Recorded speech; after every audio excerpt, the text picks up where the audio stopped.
Welcome to South Africa, the land of safaris, five-star resorts, and, oh yes, some of the most dangerous neighborhoods in the world.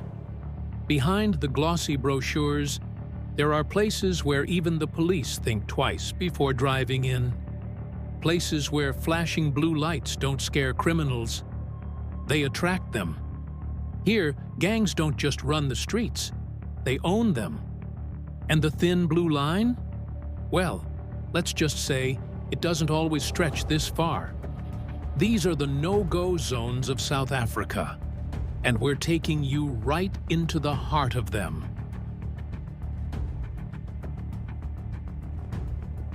Now, let's talk numbers, because they don't lie.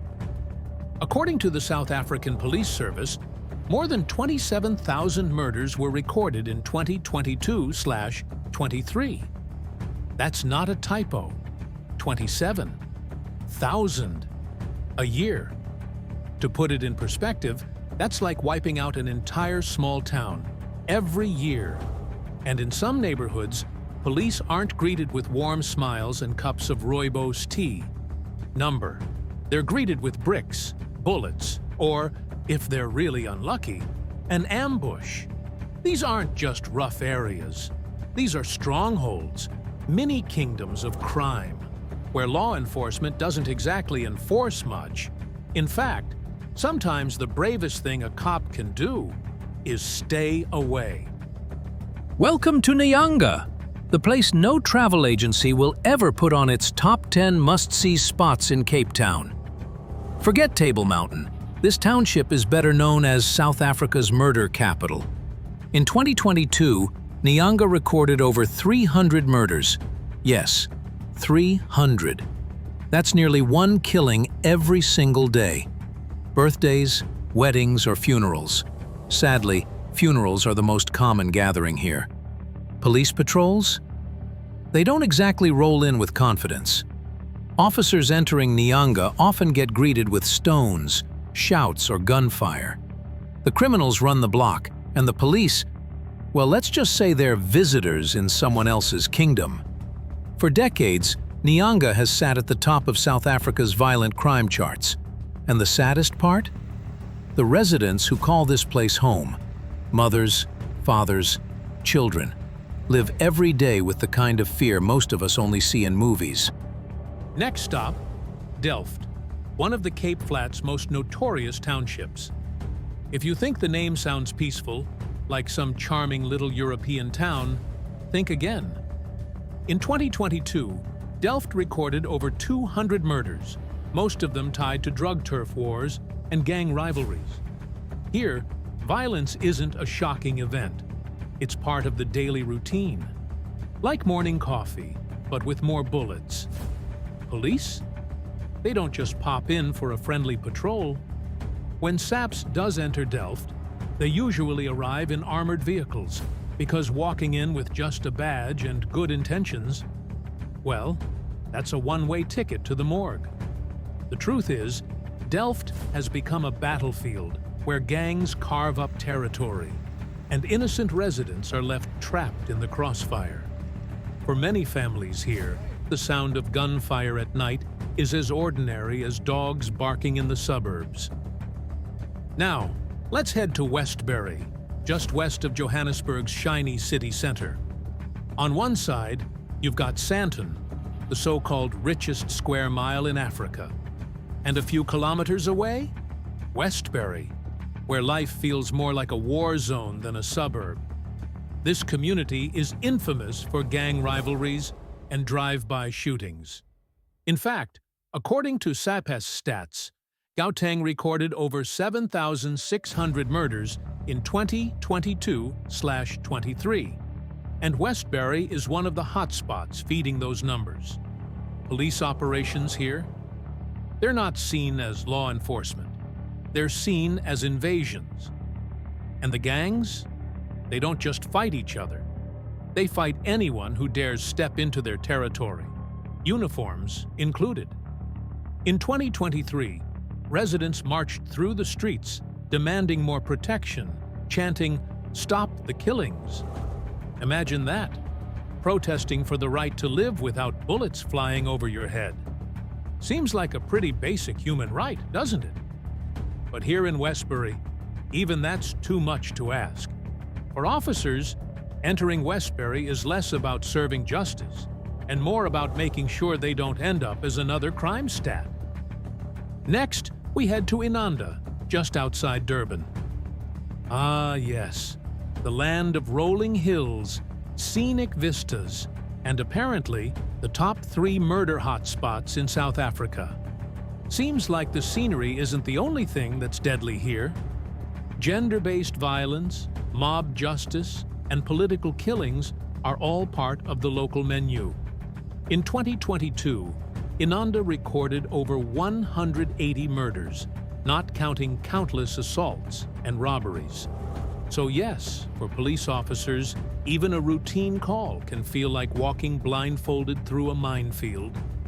Residents often joke, or maybe cry, that the sound of sirens isn't a sign of help, but a warning. If you see flashing lights, you better hope you're on the right side of the street. Literally. Inanda isn't just a neighborhood. It's a daily lesson in survival, a place where you quickly learn that hope and bullets sometimes share the same street corner. Welcome to Diepsloot, a sprawling, densely populated informal settlement just north of Johannesburg. Some might call it a community. Others call it a live-action horror show. Here, mob justice isn't an exception, it's the rule. Residents often joke, though you probably wouldn't laugh, that calling the police is like dialing a pizza delivery. They rarely arrive, and when they do, well, good luck. In 2022, Diepsloot reported over 150 violent murders, many tied to vigilante justice rather than legal courts.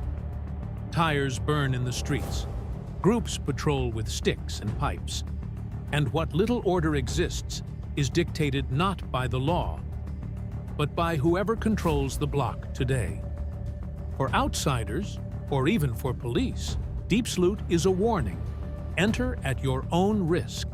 And for the residents, surviving each day often depends on speed, street smarts, and a little luck. In these neighborhoods, crime isn't just a headline, it's a business. Syndicates control streets like CEOs run companies, except their boardroom is a dark alley, and their profits are in bullets and fear. Poverty doesn't help either. Communities are stretched thin, resources are scarce, and trust in law enforcement. Well, let's just say that calling the police is sometimes viewed as betrayal, not salvation. Officers admit it themselves. Entering these areas without backup is like walking into a war zone with a piece of paper that says, "Good luck," taped to your chest. And yet, they still go in, because that's their job. Or maybe because no one else will. In 2022, Gauteng alone recorded over 7,600 murders, many in areas that police rarely patrol. So when you see flashing blue lights in these zones, it's not just enforcement, it's a high-stakes gamble with real lives on the line. Behind the crime stats, behind the flashy headlines, there are real people living in real fear. Families in these neighborhoods don't get to take a break from danger, because danger comes to the front door every single day. For children growing up here, gunshots are more common than lullabies. And no, we're not exaggerating. In 2022, South Africa recorded over 27,000 murders, and a staggering number of those occurred in townships where kids often witness violence before they learn to ride a bicycle. Mothers clutch their children in dimly lit shacks, praying that tonight will pass without tragedy. Fathers walk streets filled with danger, hoping they return home alive. And yet, despite all of this, life goes on. Survival here isn't about ambition or dreams. It's about making it to tomorrow without becoming a statistic. So the next time someone tells you South Africa is all beautiful beaches and safaris, remember? For thousands, The soundtrack isn't waves crashing, it's the echo of gunfire in the distance. These are the places in South Africa where even the police fear to go. And before you think we've covered all the trouble spots, think again. There are dozens more neighborhoods just like these, hidden in plain sight, where violence runs unchecked and survival depends on who you know, or how fast you can run. What does this say about justice, safety, and survival in one of the world's most dangerous nations? Are these no-go zones a failure of law enforcement, society, or, well, maybe a little bit of both? For the residents, life doesn't pause because it's dangerous. Every day is a gamble. And for you, the viewer, the question remains: how much of this do we turn a blind eye to? And how much can we truly change? Tell us what you think in the comments below. And don't forget to like, share, and subscribe, because these stories deserve to be seen, understood, and remembered.